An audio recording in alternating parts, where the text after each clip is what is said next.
Welcome, sir, to the press. Thank you. Would you kind of call your name and your position at the LEC?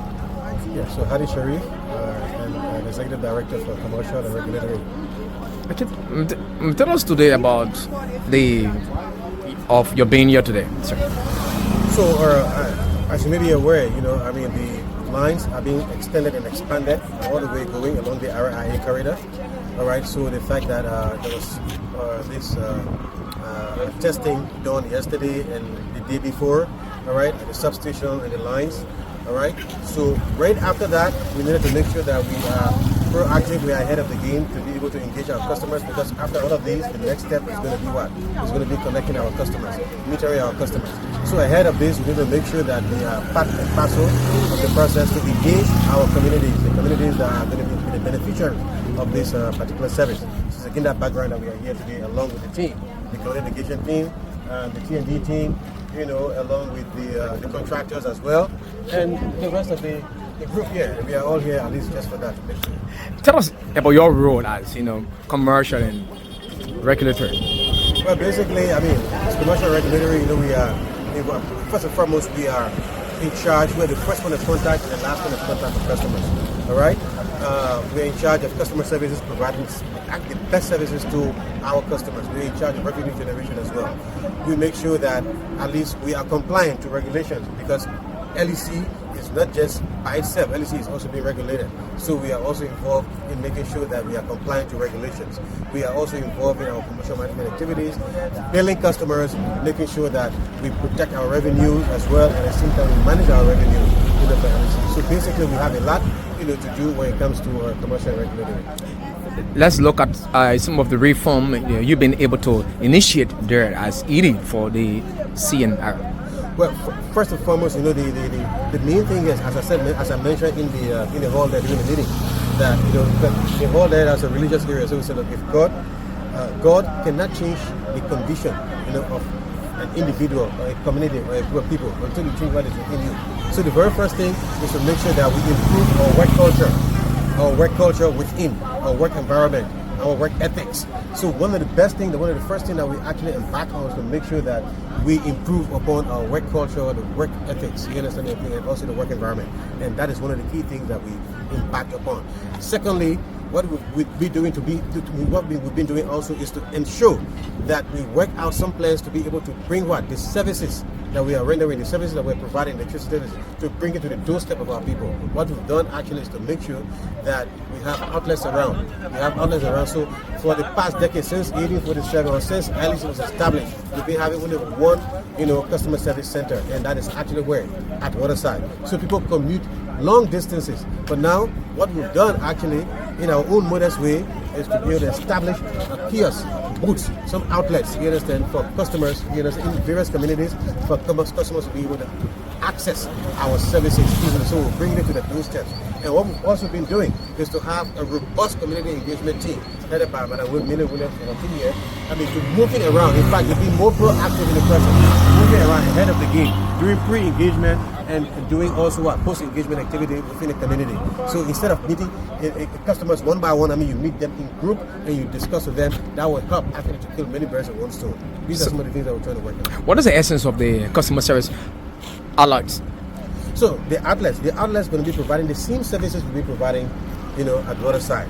For example, in terms of requests, people can come there and make requests, apply for electricity. If you have complaints, you understand? If you have complaints, all right, something wrong with your meter or your line or whatsoever, you can lodge the complaint in. Once you lodge the complaint in, our customer service agents are going to be there to be able to process that for you. We also going to make sure what we do. We also going to be starting, in fact, commencing vending services. Where customers it will be easy for them, you understand, to buy LEC tokens, at all times. In fact, we might likely have to start that. That will commence sometime next week.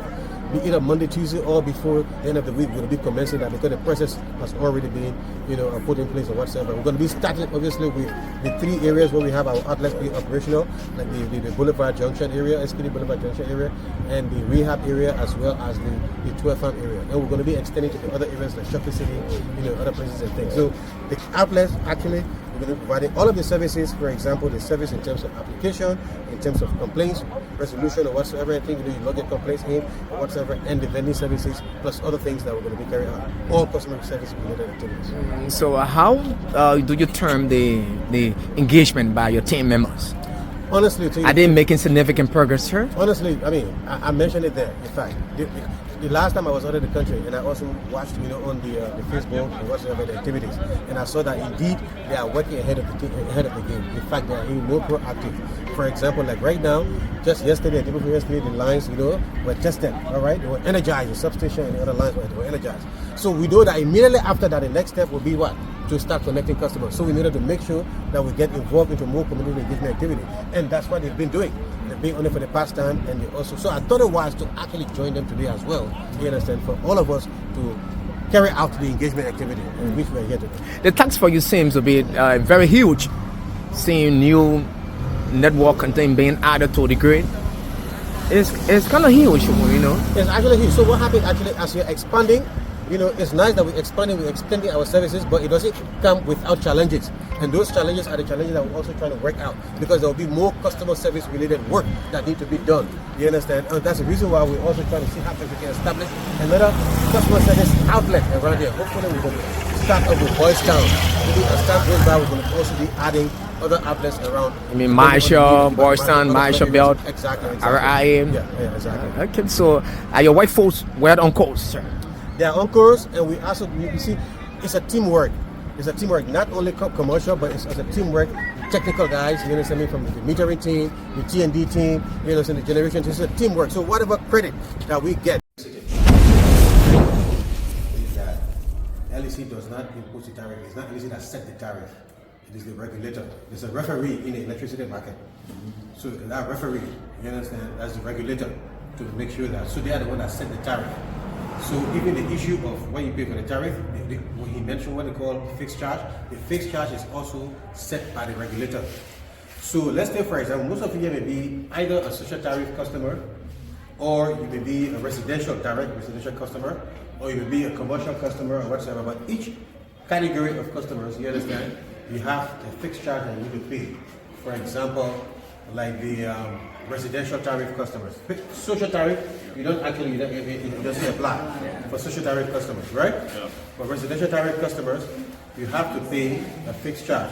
But that fixed charge is every month. This charge is $2.48. $2.48 every month. All right? But let's say, for example, maybe one day you get enough cash and you bought $100 US worth of electricity. But you don't consume much. Maybe that $100 will carry you for 1, 2, 3 months. That's what you were talking about. So you're not going to go buy another electricity. You understand?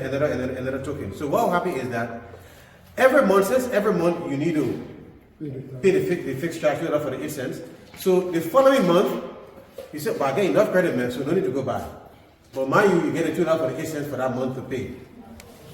So the next month again, you still got some more.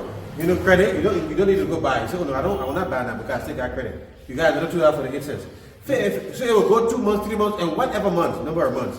So the next time that you go to buy, so that $2 for the 8 cents for that number of months, that you covered will have to be deducted. And that's from the system.